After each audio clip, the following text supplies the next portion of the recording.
کی legal team سے پھر عمیر نیازی صاحب کو جب کل اڈیالہ اٹک جیل میں عمران خان صاحب سے ملنے کی اجازت ملی تو بعد میں پھر وہ وکیل صاحب جو تھے وہ سامنے آئے، میڈیا پہ آئے اور دوبارہ سے وہی سیاسی بیانیہ اپنایا کہ عمران خان صاحب سے ہم ملے اور وہ بہت حشاش بشاش تھے، ان کی شیپ بڑی ہوئی تھی اور ان کے حوصلے بہت زیادہ بلند تھے۔ انہوں نے کہا کہ ہم آزادی کی میں جنگ لڑ رہا ہوں اور مجھے 1000 سال بھی یہاں پر رکھیں گے اس ڈیتھ سیل میں تو میں وہ بھی گزار لوں گا، لیکن میں اپنی عوام کے لیے یہ سب کچھ کر رہا ہوں۔ وہی سیاسی تقریر۔ اگر عمران خان صاحب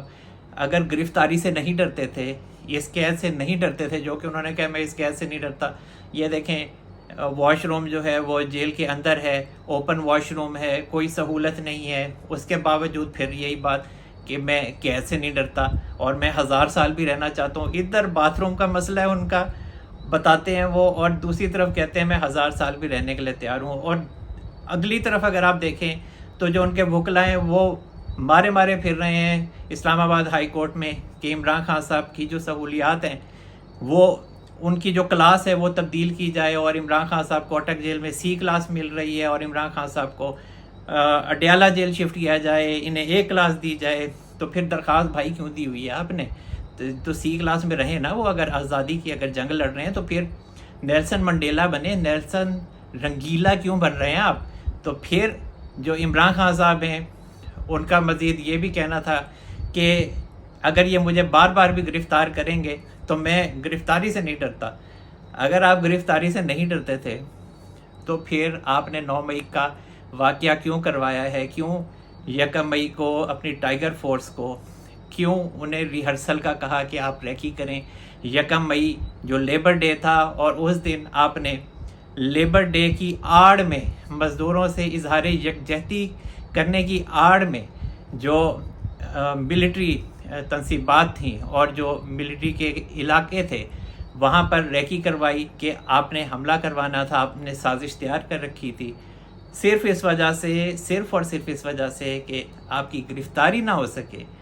تو پھر یہ جو توشہ خانہ میں جس طرح سے آپ جوڈیشل کمپلیکس میں پہلے توڑ پھوڑ کرتے رہے ظفر اقبال صاحب کی عدالت میں کہ آپ پر جو فرد جرم ہے وہ عائد نہ ہو سکے، وہ تو پھر بھلا ہو کہ آپ کو اسلام آباد ہائی کورٹ کے احاطے سے جب 9 مئی کو اریسٹ کیا گیا تو پھر جو رینجرز تھے انہوں نے اور پولیس نے پکڑ کے آپ کو سول لائنز میں عدالت لگی تھی ہمایوں دلاور صاحب کی، تو پھر انہوں نے آپ پر 10 مئی کو فرد جرم عائد کی تھی، ورنہ تو آپ فرد جرم ہی اپنے اوپر عائد نہیں کروانا چاہتے تھے، حالانکہ اوپن اینڈ شٹ کیس تھا۔ تو اب جب آپ قید میں ہیں اور آپ کی ضمانت بھی نہیں ہو رہی تو پھر اب آپ کیسے کہہ سکتے ہیں کہ آپ نیلسن منڈیلا بن رہے ہیں؟ آپ کے بارے میں عوام جانتی ہے کہ آپ نیلسن رنگیلا بننے میں ہیں۔ اور اس کے علاوہ جو عمران خان صاحب کے وکلا ہیں انہوں نے پھر باہر آ کر یہی بیانیہ اپنایا اور یہی کہا کہ ہم ریلیف کے لیے کوشش کر رہے ہیں، ضمانت کی کوشش کر رہے ہیں۔ اور سب سے بڑی اہم بات کل جو ہوئی ہے، اور میں نے آپ کو یہ بھی بتایا تھا کہ عمران خان صاحب کو فی الحال اٹک جیل سے ریلیز نہیں کیا جائے گا۔ عمران خان صاحب کو یہ جو مطلوبہ سہولت ہے یہ فی الحال میسر ہوتی دکھائی نہیں دیتی، اور عمران خان صاحب کے حوالے سے جو سہولیات کی درخواست تھی جس میں اٹک جیل سے اڈیالہ جیل شفٹ کرنے کا معاملہ تھا اور اس کے علاوہ گھر سے کھانا پکا کر وہاں بھجوانے کا معاملہ تھا کہ عمران خان صاحب کو گھر کا کھانا مہیا ہو سکے، تو اس کے حوالے سے کل چیف جسٹس اسلام آباد ہائی کورٹ عامر فاروق صاحب نے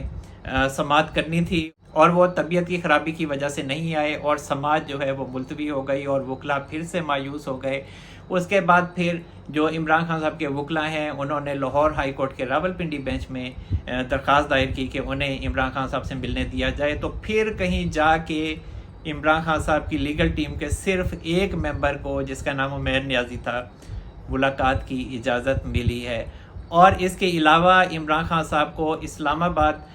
ہائی کورٹ میں جو دوسرا کیس ہے ریلیف کے حوالے سے کہ جو عمران خان صاحب کی 3 سال قید کی سزا ہے اس فیصلے کو ہی کالعدم قرار دیا جائے، اور جب تک اس کی سماعتیں مکمل نہیں ہوتی اور اس پر کوئی فیصلہ نہیں ہوتا کہ ہمایوں دلاور صاحب نے جو عمران خان صاحب کے خلاف فیصلہ دیا ہے وہ غیر قانونی ہے، اور اس وقت تک عمران خان صاحب کی جو 3 سال قید کی سزا ہے وہ معطل کی جائے اور ضمانت پر رہا کیا جائے۔ اور وہ جو سماعت ہے وہ سماعت اب 22 اگست کو ہونی ہے۔ اب دیکھتے ہیں کہ چیف جسٹس اسلام آباد ہائی کورٹ عامر فاروق صاحب وہ سماعت کرتے ہیں یا پھر عمران خان صاحب کا جو معاملہ ہے وہ لٹک جاتا ہے۔ اور عمران خان صاحب خود یہ کہہ چکے ہیں کہ انہیں سلو پوائزننگ دیے جانے کا خطرہ ہے، تو پھر کیسے جو جیل انتظامیہ ہے وہ عمران خان صاحب کو باہر سے کھانا لانے کی اجازت دے سکتی ہے؟ تو پھر اسی لیے پھر جو پنجاب کے وکیل تھے انہوں نے اسلام آباد ہائی کورٹ کے چیف جسٹس عامر فاروق صاحب کو یہ کہا تھا کہ عمران خان صاحب خود کہتے ہیں کہ انہیں سیکیورٹی کے مسائل ہیں، انہیں قتل کیے جانے کا خدشہ ہے، اور اس کے علاوہ یہ کہ انہیں سلو پوائزننگ دیے جانے کا خطرہ ہے، تو ہم نے ان کے لیے ایک باورچی رکھا ہوا ہے، وہ عمران خان صاحب کے لیے اسپیشل کھانا بناتا ہے جس طرح کا عمران خان صاحب کہتے ہیں۔ تو پھر اگر اتنی سہولیات ہیں عمران خان صاحب کے لیے تو پھر اور کیا چاہیے؟ جیل میں تو یہی کچھ ہی ہو سکتا ہے۔ اور جو عمران خان صاحب کے وکلا یہ کہتے ہیں کہ جی عمران خان صاحب کو بیسک سہولیات میسر نہیں ہیں۔ اب جیل میں جو بیسک سہولیات ہوتی ہیں وہ تو ساری عمران خان صاحب کو مل رہی ہیں، لیکن عمران خان صاحب کی ان کی اپنی کوئی بیسک سہولیات ہیں وہ جیل میں کیسے دی جا سکتی ہیں؟ وہ تو گھر میں ہی مل سکتی ہیں۔ تو یہ بیسک سہولیات ان کے وکلا کسی اور چیز کو کہتے ہوں گے، باقی جیل انتظامیہ جو ہے وہ تو ان کو بیسک سہولیات دے ہی رہی ہے۔ اور اس کے علاوہ جو عمران خان صاحب کا کے حوالے سے اور بشرا بی بی کے حوالے سے انہوں نے ایک درخواست کل دوبارہ سے دائر کی تھی، اور وہ اسلام آباد ہائی کورٹ کے جو جج ہیں میاں گل حسن اورنگزیب صاحب ان کے پاس دائر کی، اور وہ جو القادر ٹرسٹ یونیورسٹی ہے اس کے حوالے سے تھی کہ جو ٹرسٹ کی رجسٹریشن رینیول کروانے کا معاملہ تھا اس پر پہلے بھی سماعت ہو چکی تھی، اور جو وہ اس پر دوبارہ سماعت نہیں ہوئی، تو اسی وجہ سے اب یہ دوبارہ سے درخواست دی گئی ہے، اور رجسٹریشن کی رینیول کے حوالے سے بھی کچھ مزید جو پیپرز ہیں وہ اس درخواست کے ساتھ اٹیچ کیے گئے ہیں، اور میاں گل حسن اورنگزیب نے وہ درخواست ایکسیپٹ کر لی ہے اور فریقین کو نوٹسز بھی جاری کر دیے ہیں۔ اب رینیول اس کا کیسے ہو؟ وہ پہلے ہی جو القادر ٹرسٹ یونیورسٹی ہے اس پر سوالات اٹھے ہوئے ہیں، اور جو معاملہ ہے وہ ریفرنس بنا ہوا ہے، اور وہ ریفرنس نیب میں چل رہا ہے، اور القادر ٹرسٹ یونیورسٹی جو ہے اس کی اگر آپ حقیقت جانیں تو وہ 30 بندے تھے اس کے بیچ میں پڑھنے والے، اور جو وہاں کا وائس چانسلر تھا وہ بھی جاب چھوڑ کے کسی کراچی یونیورسٹی چلا گیا ہے، اور جو ٹرسٹ تھا وہ عمران خان صاحب اور بشرا بی بی کے نام پہ تھا، اور یہ ان کے ساتھ یہ زلفی بخاری تھے وہ باہر چلے گئے، اور بابر اعوان صاحب تھے، 15 دن کے بعد انہوں نے ان ٹرسٹیز کو 2 کو نکال دیا اور خود ٹرسٹی بن گئے تھے۔ تو وہ بھی ایک بہت بڑا سکینڈل ہے، اور عمران خان صاحب کو اس میں بھی سزا ہونے سے کوئی نہیں بچا سکتا، نیب کا کیس ہے۔ تو اگلی اگر ان کی ضمانت ہوتی ہے یہاں سے توشہ خانہ کیس میں سیشن کورٹ کے فیصلے کے خلاف، تو پھر یہ القادر ٹرسٹ یونیورسٹی میں یہ جو 190 ملین پاؤنڈ بھی اسی سے ہی جڑا ہوا ہے، تو عمران خان صاحب کی پھر گرفتاری ہو جائے گی، نیب ڈال دے گا، اور پھر عمران خان صاحب اٹک جیل میں ہیں۔ تو یہ معاملہ ابھی چلے گا، اور ایک اور اہم معاملہ وہ مجھے لگتا ہے کہ وہ پیچھا پڑ سکتا ہے اسٹیبلشمنٹ کا، ملٹری اسٹیبلشمنٹ کا، اور اس کے علاوہ جو اسلام آباد ہائی کورٹ کے جج ہیں بابر ستار صاحب ان کے حوالے سے کل انہوں نے شہریار آفریدی صاحب کو اور شاندانہ گلزار صاحبہ کو رہا کرنے کا حکم دیا تھا، لیکن انہوں نے یہ بھی آرڈر کیا تھا کہ آپ میڈیا پر کوئی بیان نہیں دیں گے، اور اس کے علاوہ آپ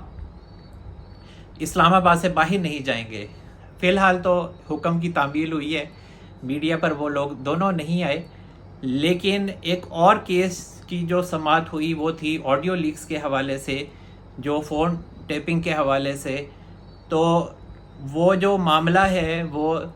جو سابق چیف جسٹس ہیں ثاقب نثار صاحب ان کے صاحبزادے نجم ثاقب کا، اور وہ معاملہ تب پیش آیا تھا جب